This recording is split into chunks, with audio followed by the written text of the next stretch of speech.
আসসালামু আলাইকুম। আরে ভাই, বাংলাদেশে থাকবেন আর আওয়ামী প্রেম আর ভারত প্রেম থাকবে না, এটা কি হয়? হয় না। দেখেন কি সুন্দর করে বলে দিয়েছে মির্জা ফখরুল ইসলাম আলমগীর সাহেব। ভারতীয় এক সংবাদ মাধ্যমকে বলছে তিনি সাক্ষাৎকারে যে আগামী নির্বাচনে আওয়ামী লীগ এবং জাতীয় পার্টি নির্বাচন করুক, সেটা তিনি চান। আর ভারতের সাথে সম্পর্ক ভালো থাকুক, এটাও তিনি চাক। আর ভারতের প্রভাব থাকুক, এটাও তিনি চাক। এটা আমার দেশ পত্রিকা আসছে, আপনারা ভালো করে দেখে নিন। আর একটু কথা বলবো। দেখেন, জাতিসংঘে এই গেছে, ভাষণ দিতে গেছে ডক্টর মোহাম্মদ ইউনুস।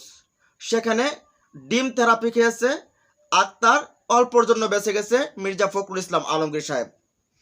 জামাত নেতা ডক্টর তাহেরকে এবং ইউনুসকে জামাতের নেতাকর্মীরা আগে সেখান থেকে প্রটোকল দিয়ে নিয়ে গেছে। এই যে এত গাল গল্প বলে বিএনপি, এত বিশাল দল তাদের, সেখানে তাদেরকে বিএনপির কাউকে পাওয়া যায়নি।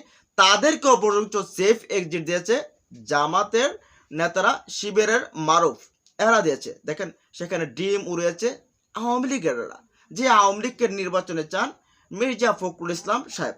কেন চান সেটা আমরা বলবো, এবং কি তিনি বলছেন সেটাও আমরা বলবো। তার আগে আমরা একটুখানি খালি আমরা দেখতে চাই যে আসলে ইলিয়াস ভাই কি বলছেন আওয়ামী লীগের আজকের পারফরমেন্সের জন্য। ধন্যবাদ। চুরেরা যেখানেই সেখানেই এভাবে লাথি খাবে। আওয়ামী লীগের সাথে সমঝোতার ফল আজকে নিউ ইয়র্কে বিমানবন্দরের মাইর। সাংবাদিক ইলিয়াস হোসেন, চেয়ারম্যান, বাংলা এডিশন। কথাটা কি সুন্দর বলছে না তিনি? আচ্ছা, যাই হোক, এখন আমরা আসতেছি আপনাদেরকে এই যে এই আওয়ামী লীগের নির্বাচনের ব্যাপারে মির্জা ফখরুল সাহেব কি বলছে সেটা আপনাদেরকে যদি একটুখানি আমরা যদি একটু আলোচনার মাধ্যমে শোনাই তাহলে বুঝতে পারবেন। তাকে প্রশ্ন করা হয়েছে যে আগামী যে নির্বাচন হবে সেই নির্বাচনে কি আসলে কি আওয়ামী লীগ তারা নির্বাচন করতে পারবে কি না। তখন মির্জা ফখরুল ইসলাম আলমগীর খুব সুন্দরভাবে বলছেন যে আওয়ামী লীগ যে ভুল করছে 15 বছর আমাদেরকে নির্বাচনে বাইরে রেখে, সেই নির্বাচনে সেই ভুলটা আমরা আর করতে চাই না।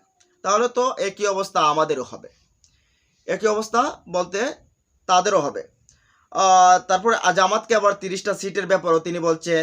আবার এনসিপিকে বলছে যে আমরা তো এটাকে গণাই ধরি না।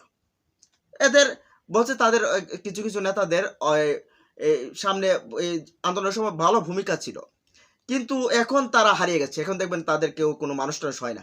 এগুলো এরকমভাবে বলছে ভাই, এরকমভাবে বলছে।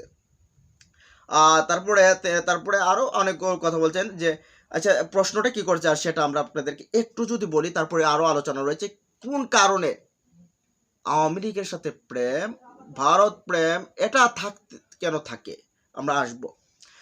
প্রশ্নটা করেছিলেন যে আওয়ামী লীগ কি আগামী ভোটে অংশ নিতে পারবে জাতীয় সমাজতান্ত্রিক দল, জাসদ বা ওয়ার্কার্স পার্টির মতো তাদের শরিকেরা। তখন মির্জা ফখরুল ইসলাম আলমগীর বলছেন যে আমরা বলছি আওয়ামী লীগ ও তাদের শরিকেরা সবাই, এমনকি জাতীয় পার্টিও নির্বাচনে অংশ নিক, একটা সুষ্ঠু ও অবাধ ভোট হোক। এর জন্য অনেকে আমাকে ভারতের এজেন্ট, আওয়ামীর দালাল বলে গালিগালাজ করছে। কিন্তু শেখ হাসিনার অপকর্ম আমরা কেন করব? হাসিনা 15 বছর প্রতিপক্ষকে ভোট দিতে দাঁড়াতে দেননি, আমরা কেন সেটা দাঁড়াতে দেব না? কেন দেব না? 2000 হত্যার পর 40,000 মানুষকে পঙ্গু করে দেওয়ার পরও সেই দলটা নির্বাচন করতে পারবে, এটাই মনে করছেন দেশের সবচেয়ে বড় দল এখন বিএনপির মহাসচিব মির্জা ফখরুল ইসলাম আলমগীর সাহেব।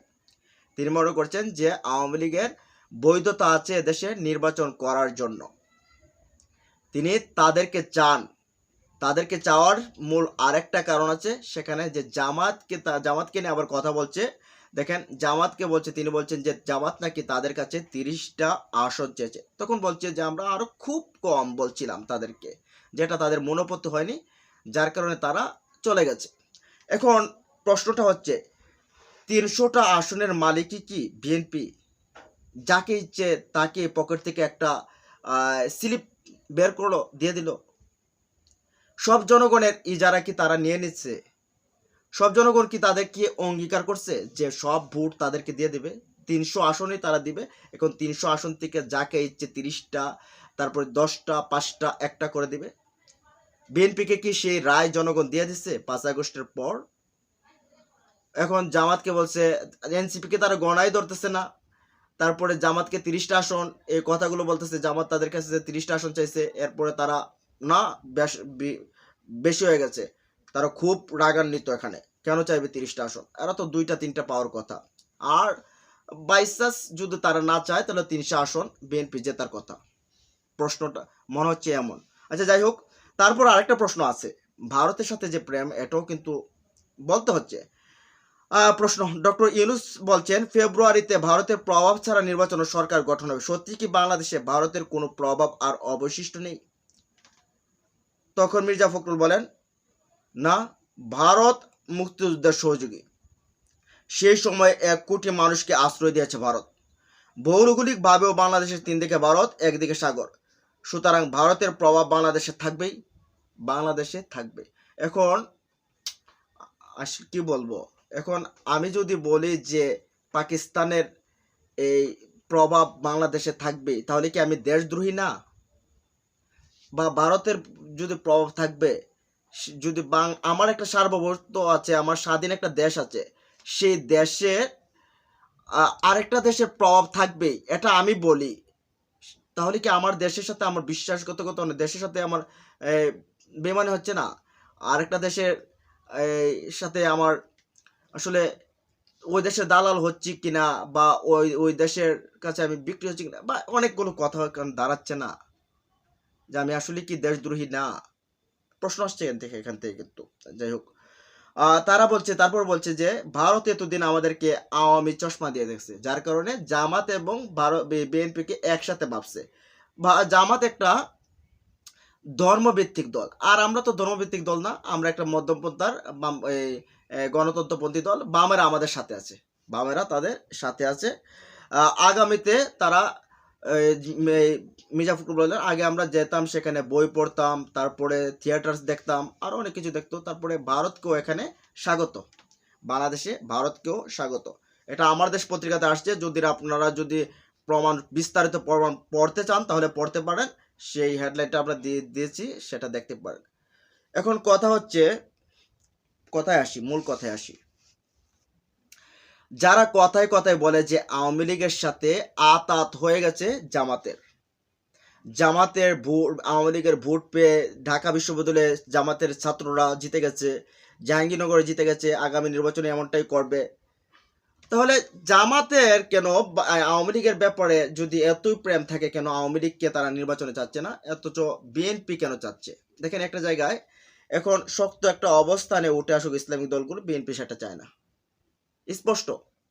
তারা যেহেতু ধর্মভিত্তিক রাজনীতি করে না, সেই হিসেবে তারা চায় না যে সেখানে একটা ধর্মভিত্তিক রাজনৈতিক বা দলগুলো বা ইসলামিক দলগুলো সেটা সামনে ভালো প্রভাব বিস্তার করুক। তারা ক্ষমতায় যাক, সেটা তো কল্পনাও করতে পারে না। তারা ধারে কাছে থাকুক, প্রধান বিরোধী দল হোক, সেটাও চায় না। তারা চায় ঘুরে ফিরে আওয়ামী লীগ আসুক, সমস্যা নেই, জাতীয় পার্টি আসুক, সমস্যা নেই, কিন্তু জামাত বা ইসলামপন্থীরা যাতে কোনোভাবে না আসতে পারে। আবার দেখেন, আওয়ামী লীগ শুনছি আমরা যে পিনাকি ভট্টাচার্য দাদা বলছে, তারপরে ইলিয়াস হোসেন বলছে যে আওয়ামী আমলে নাকি আবার মির্জা ফখরুল সাহেব অস্ট্রেলিয়াতে বাড়িও কিনেছেন তার মেয়ে এবং মেয়ের জামাতার জন্য। বিষয়টা আমরা আসলে এই ইলিয়াস হোসেন এবং পিনাকি ভট্টাচার্য দাদার কাছ থেকে শুনছি। তো এখন অনেক কিছু তারা পেয়েছেন। বেগম খালেদা জিয়া জেলের ভেতরে 3.5 বছর রয়েছেন, গৃহবন্দী রয়েছেন। তারেক রহমান এখনো পর্যন্ত দেশে আসতে পারে নাই। আরাফাত রহমান তিনি মারা গেছেন, ভাইয়ের লাশটাও দেখতে পারে নাই। অনেক কিছু করেছে তার জিয়া ফ্যামিলি, কিন্তু মির্জা ফখরুলরা সেই এই আওয়ামী লীগকেই স্বাগত জানায় নির্বাচনে। 2000 লাশকে বিক্রি করে, 40,000 পঙ্গুকে বিক্রি করে তারা নির্বাচনে যাচ্ছে, ভারতকে স্বাগত জানাতে যাচ্ছে। আহারে ভারত প্রেম, আহারে আওয়ামী লীগ প্রেম। থাকা দরকার, না হলে নিজের অবস্থা শক্ত হবে না। যাই হোক, প্রিয় দর্শক, বিষয়টা আপনাদের কাছে আসলে কেমনে দেখবেন জানান কমেন্ট বক্সে। ভালো থাকুন, সুস্থ থাকুন, দেখা হবে ইনশাল্লাহ পরবর্তী ভিডিওতে। আল্লাহ হাফেজ।